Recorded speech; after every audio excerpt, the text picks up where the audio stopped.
Hello friends welcome back to our channel maths and science trick and toys. आजना video में आपणे जोईशुं धोरण 6 प्रकरण 2 वस्तुओना जूठ बनाववा।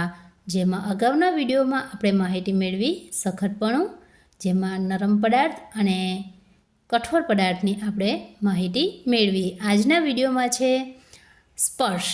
स्पर्श एटले लीसुं अने खरबचडुं, एटले के ज्यारे आपणे प्रथम आंगળી जे छे एना आ उपरना भाग जे आपणे आ उपरनो जे भाग छे ए सौथी वधारे स्पर्श अनुभवे छे। एटले आपणे कोईपण वस्तुने चेक करवी होय तो प्रथम आंगळीना उपरना टेरवानो उपयोग करीए छीए, कारण के અહીં स्पर्श पारखवानी शक्ति सौथी વધુ હોય છે। અને જેમ જેમ આપણા શરીરના વચ્ચેના ભાગમાં જોઈએ તો એમાં સ્પર્શ પારખવાની શક્તિ ઘણી ઓછી હોય છે।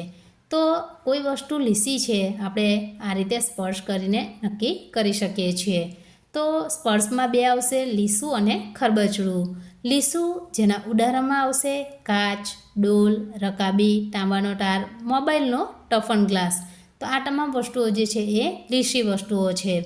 હવે જોઈશું ખરબચડું। એના ઉદાહરણમાં આવશે વૃક્ષની છાલ। તમે જોઈ હશે વૃક્ષની જે છાલ છે એ ઘણી ખરબચડી સપાટી ધરાવતી હોય છે। ત્યારબાદ છે ઈંટ, સાયકલનું ટાયર, ટુવાલ, રુદ્રાક્ષનો મણકો અને અનાનાસ। તો આ જે વસ્તુઓ છે એ સ્પર્શમાં ખરબચડી છે। કેટલીક વસ્તુ લીસી હોય છે, કેટલીક વસ્તુઓ ખરબચડી હોય છે।